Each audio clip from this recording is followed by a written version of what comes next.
회복해 하시는 하나님, 반전의 하나님, 위로의 하나님은 오늘도 우리와 함께하고 계신 줄로 믿습니다. 말씀 가운데 하나님께서 여러분들을 만져주시고 놀라운 은혜로 회복시켜 주시고 축복해 주실 줄 믿습니다. 우리가 이 세상을 살아가면서 환난을 당할 때 과연 누가 나를 위로해 줄 것인가? 사람들마다 다 위로받기를 원합니다. 또 위로를 받아야 돼요. 위로를 받아야 회복되기 때문이죠. 지금 이 욥기서에서 보면 욥은 상상할 수 없는 엄청난 환난을 당했습니다. 아마 세상에 이런 환난을 당한 사람이 몇이나 되겠습니까? 정말 엄청난 환난을 당한 이 욥을 위해서 세 친구가 찾아온 거죠. 이 세 친구들이 위로하러 온 거예요. 위로해서 왔는데 이제 욥하고 논쟁이 벌어졌습니다. 그러니까 욥은 위로를 받기는커녕 아주 심한 상처를 받는 거예요. 그 이유가 뭐냐면 욥은 내가 이렇게 정말 이 환난을 당할 만큼 이 하나님께로부터 무슨 벌, 징계를 받을 만한 이런 죄를 진 일이 없다. 자신의 이 결백을 자꾸 주장하고 있고 욥의 세 친구들은 아니다.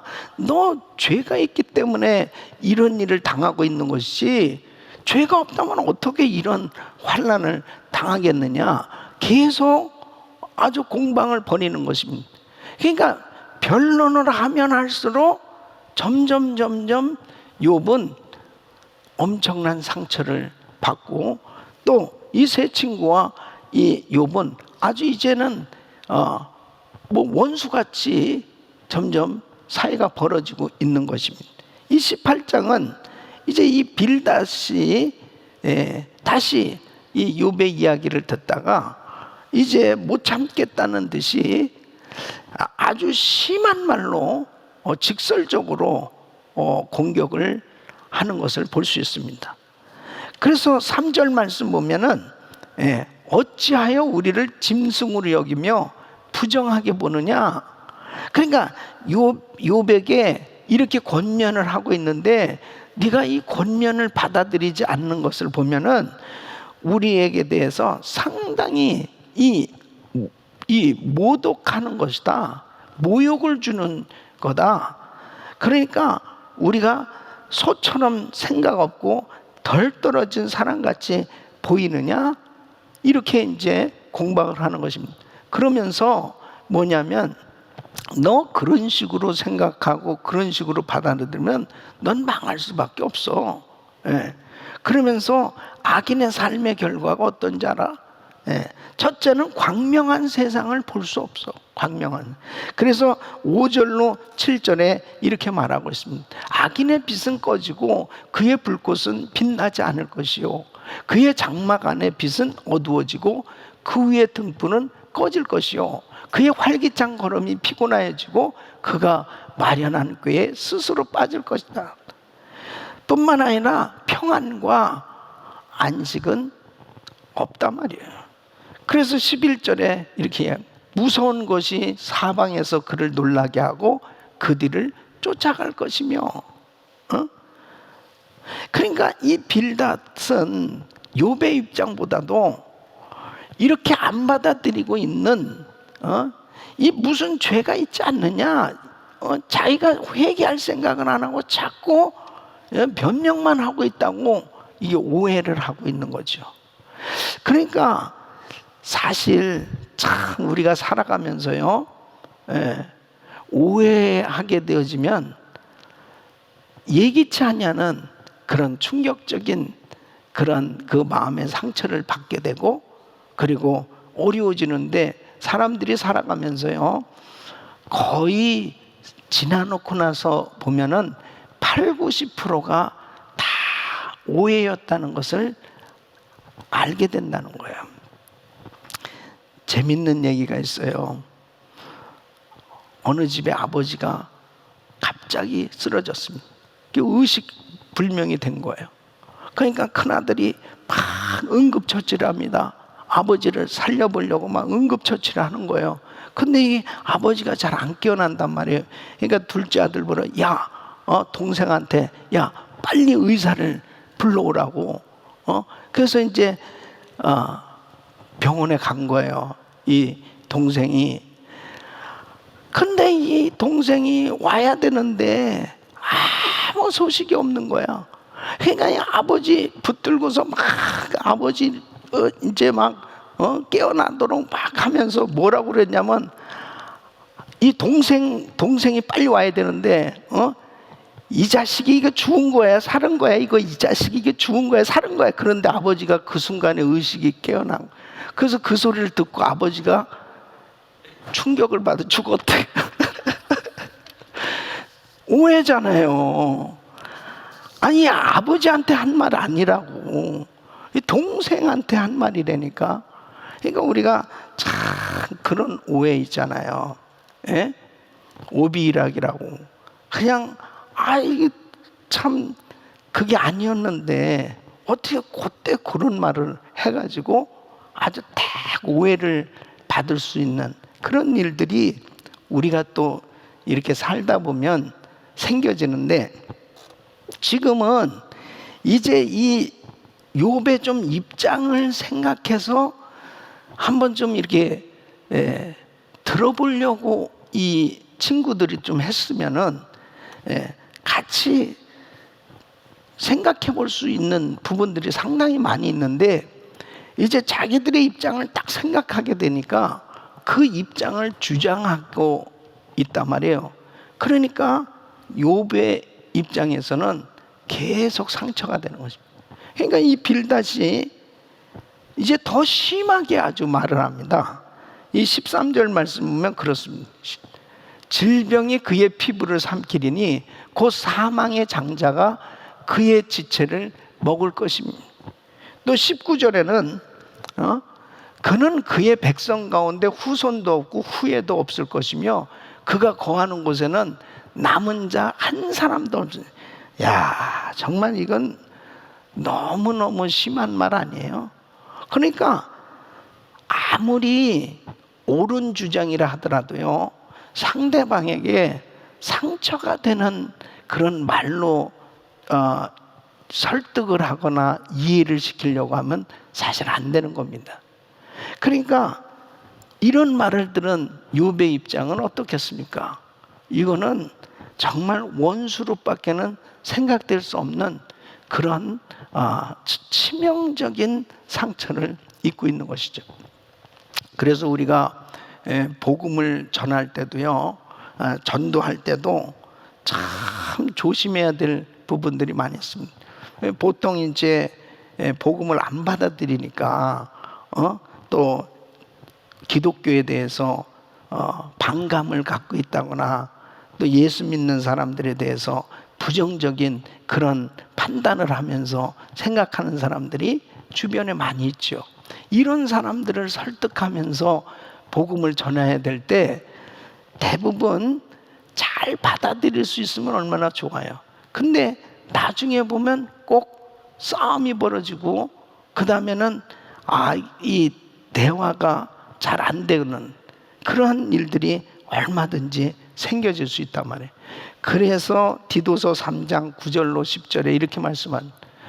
그러나 어리석은 변론과 족보이야기와 분쟁과 율법에 대한 다툼은 피하라. 이것은 무익한 것이요 헛된 것이다.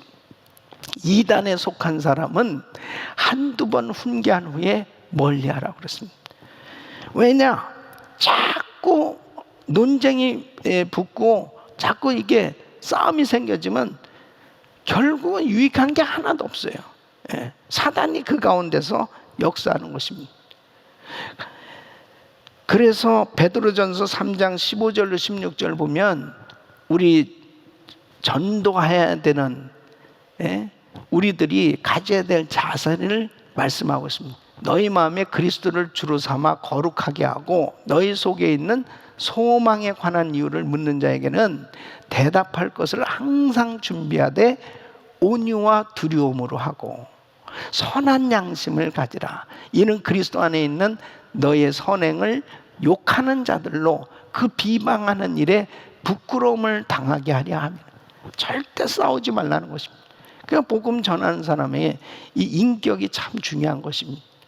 그래서 항상 우리는 이 세상을 살아가면서 특별히 성도의 삶 가운데는 성도들끼리 서로 교제해야 하잖아요.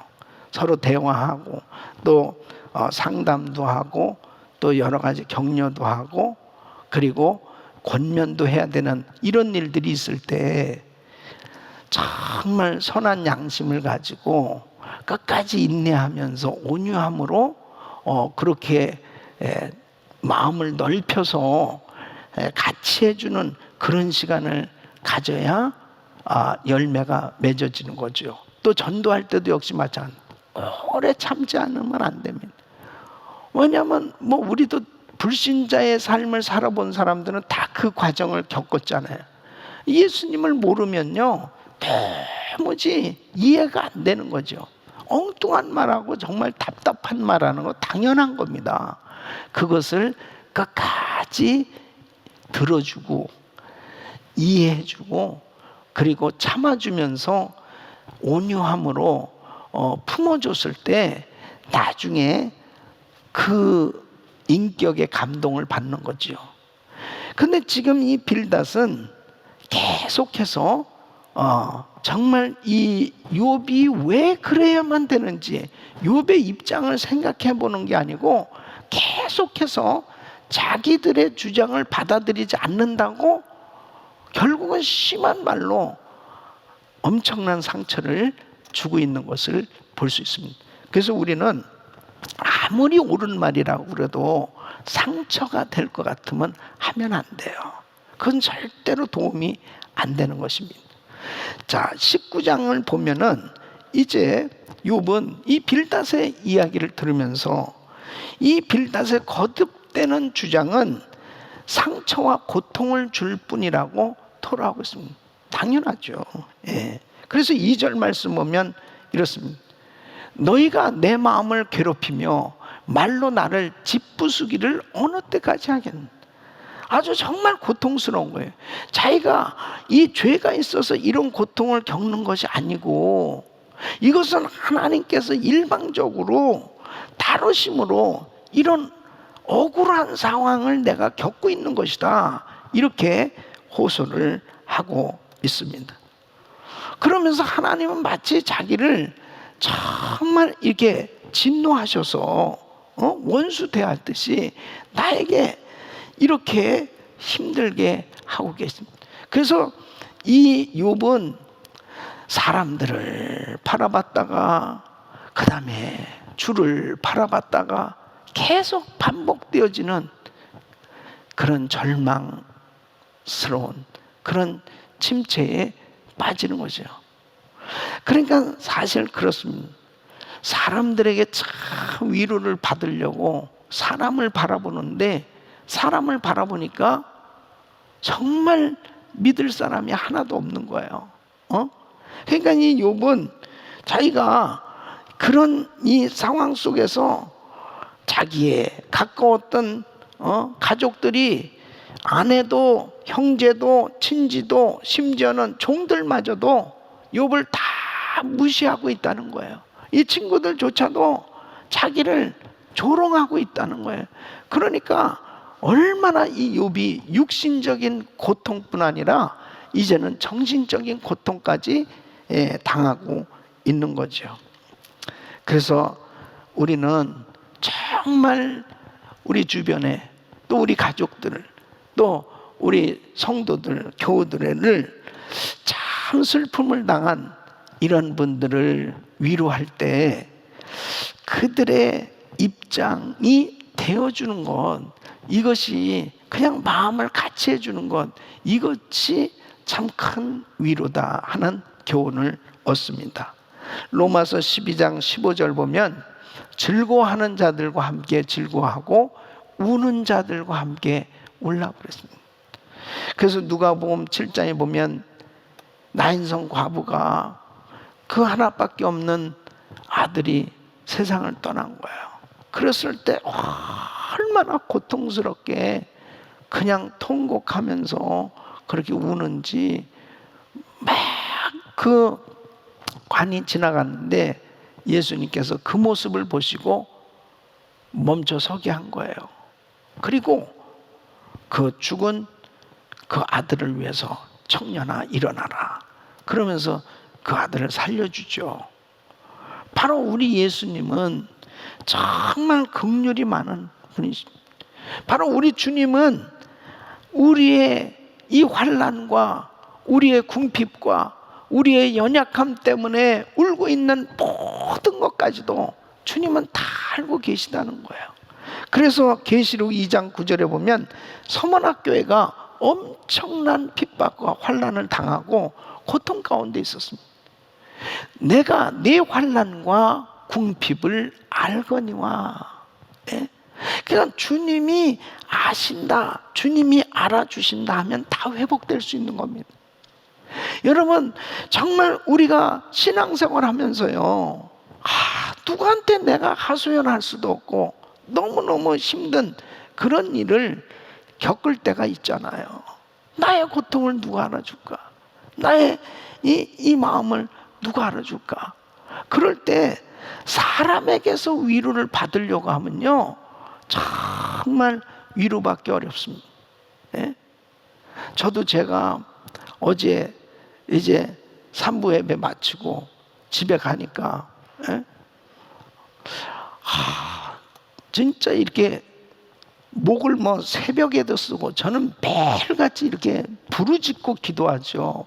또 말씀을 계속 전하고 있잖아요. 그러니까 이 목이 아프단 말이에요. 그래서 목이 아프다 그랬더니 제 아내가 뭐라고 그러냐면 목은 쓰기 위해서 있는 거죠 그러더라고. 그 당연한 말이지만은 내한테 무슨 위로가 됩니까 그게? 요즘 말 조심합니다. 왜냐하면 제 아내가 밥을 안 해주면 난 살 수가 없어요. 요즘 어디 가서 밥을 먹겠습니까? 식당도 다 문을 닫은. 그러나 딱 이 말씀에 적용이 딱 되는 거예요 오늘. 그러니까 어쨌든 사실 우리는 사람에게서 위로를 받으려고 그러면은 참 힘들어요. 그러니까 주님이 내가 너를 안다 그러면 다 회복되는 거예요. 오늘 이 아침에 이 새벽에 우리 사랑하는 성도님들, 주님이 여러분 다 아세요. 때로는 사랑하는 아내가, 때로는 사랑하는 남편이 여러분을 안 알아준다고, 또 심지어는 목사님이 여러분을 안 알아준다고, 사랑하는 사람들이 여러분 안 알아준다고 그래도요, 주님이 알아주시면 되는 거예요. 그 주님이 알아주시면 다 회복되는 거예요. 그러니까 서머나교회 네 환난과 궁핍을 아노니. 지금 코로나 바이러스로 인해서 어떤 경우는 그냥 한순간에 너무 정말 계획도 많이 세워놓고 아주 결정적으로 잘 될 수 있었던 일들이 그냥 스탑되고 무산되고 그냥 너무 많은 손해를 보는 이런 일들도 막 생겨지잖아요. 그럴 때 그냥 마음이 확 무너지기 쉽거든요. 그러나 주님은 아세요. 나의 사정 아세요. 그리고 어떤 경우에 내가 너무 힘들고 어렵고 너무 고통스러운데 누가 이 사정을 알까? 이런 여러 가지 형편을 우리 주님은 다 알고 계세요. 그러기 때문에 새벽 제단 쌓는 거예요.